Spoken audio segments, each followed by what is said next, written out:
Welcome back to UP Lifestyle, folks. So on today's video, we actually just went and picked up this customer's tiller here. So I'd worked on a snowblower in the past, and he mentioned at one point he wanted his tiller worked on, and he said it's leaking gas. Now I see it. He's got it all. Looks like siliconed up and everything else, but I guess it's leaking from somewhere on this 90-degree elbow here. So we're going to be fixing that, and he said he wants the oil changed on it. He says every time he goes to till up the garden, gas is leaking out, contaminating the garden, and money's going out the drain. So I told him I'd take a look at it. So we just got back to the house here. I actually just got the shop doors all opened up and everything, got the ramps there. So we're going to get this thing unloaded, get her in the shop, and start digging into her. All right, folks, so we got her in the shop here. And I got her all taken apart. Now, I just took off the air filter and such over there just to give me some more room with what I was going to be doing in here. So I ended up getting this 90 off. Now, in the previous clip there, I'm sure you guys seen this was all siliconed up. Now, I got almost all the silicone off of it. And so what I'm noticing is this is actually cracked. Actually, yeah, you can see it. 2 different spots here, folks. So this was never going to work. So now I got to try to find this elbow right here. Now, this was full of some gunk and stuff like that, so I just took some carb clean and just did the outside. He says it runs and everything, so I'm not worried about taking the carburetor apart on it. Not yet anyway. So he did say he wanted an oil change on this, so I'll do the oil change. I'll replace this little fitting here, this 90, this whatever you want to call it, elbow. And I think that'll pretty much be it. I think I'll take the spark plug out and hit it with the wire wheel real fast or something just to kind of clean it up. Put some gas in it and she should be good. So don't go anywhere, folks. We'll be back here in a second with hopefully a video of this thing running and working as it should.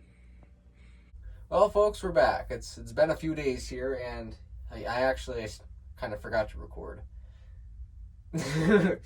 I got it all back together. It's running. It's done. But I went in the house. I was writing up my receipt for the owner here, and I said to myself, "Oh crap! I totally forgot to record." You know, it's been a couple days in my head that video was done, but no, it's not. So I wanted to jump back on here and finish this video out for you guys. So what I went ahead and did is I took the spark plug out and cleaned it up with a wire brush real fast. I cleaned out the air filter real quick. I did, in fact, change oil on this thing. It looks much cleaner up in here. And we did put that new fuel elbow on. So let me grab the camera here and I'll show you guys that real fast. So here's our fuel elbow right there. I'm sure you can tell that one kind of looks a little bit newer. Now, when I got this new elbow, it was actually a little bit smaller, the inside, or the part that goes in the carb here. And I was like, uh-oh, that ain't gonna work. What am I gonna do? And I thought, well, I can take some JB Weld and put around that nipple that goes in there, just to make sure I don't get it on the end of it.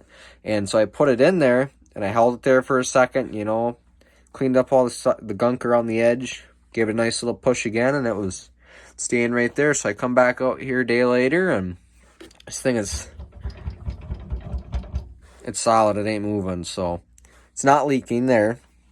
But anyway, I got this carburetor all bolted on, and before I went ahead and put the air box and everything on, I wanted to make sure it was not leaking any gas. It wasn't leaking from here, but it was spraying out the intake side of the carb, out of the overflow holes there. I'm like, great. I knew it. I was thinking to myself, it's been sitting over winter. I wonder if I should clean the carburetor out. It's like, nah, I'll be all right, So I put it all, yeah. So anyway, I took it all back apart again, cleaned out the carb, put it all back together. Wasn't leaking out the face of it. I'm like, okay, sweet, And next thing I know, it's dripping. I'm like, what do you mean? Where's it dripping from now? Well, up under there, on that drain bolt on the bottom of our bowl, the gasket was actually so old it was crushed, and it felt like plastic. It wasn't even rubber. And I thought, well, that's the issue there. So I went down to our local auto value here and got a couple O-rings, and first one I had on there actually worked and it was not leaking. So I put the rest of it all together and put some gas, or topped it off again and fired this thing up, and it was running pretty good. And so I got it warmed up and shut her back down, checked the oil, make sure it was full, and it was full. So this thing's ready to go, folks. Actually, I could do a little fire up for you guys here. Let me pop these back up and see how many pulls this thing takes. It was probably about an hour ago I had this thing running, but I'm going to try without choking and see what happens.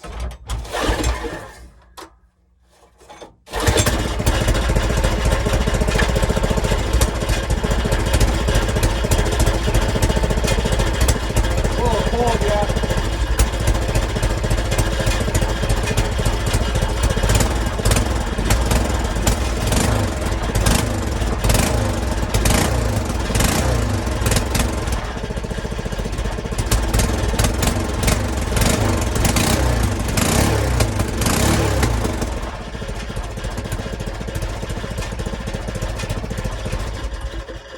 Still very cold yet, but it runs. It's not leaking gas, so I think we're in business, folks. If you guys like this video, don't forget to like and subscribe, drop a comment down below, and we'll catch you folks in the next video. Stay sharp and be prepared.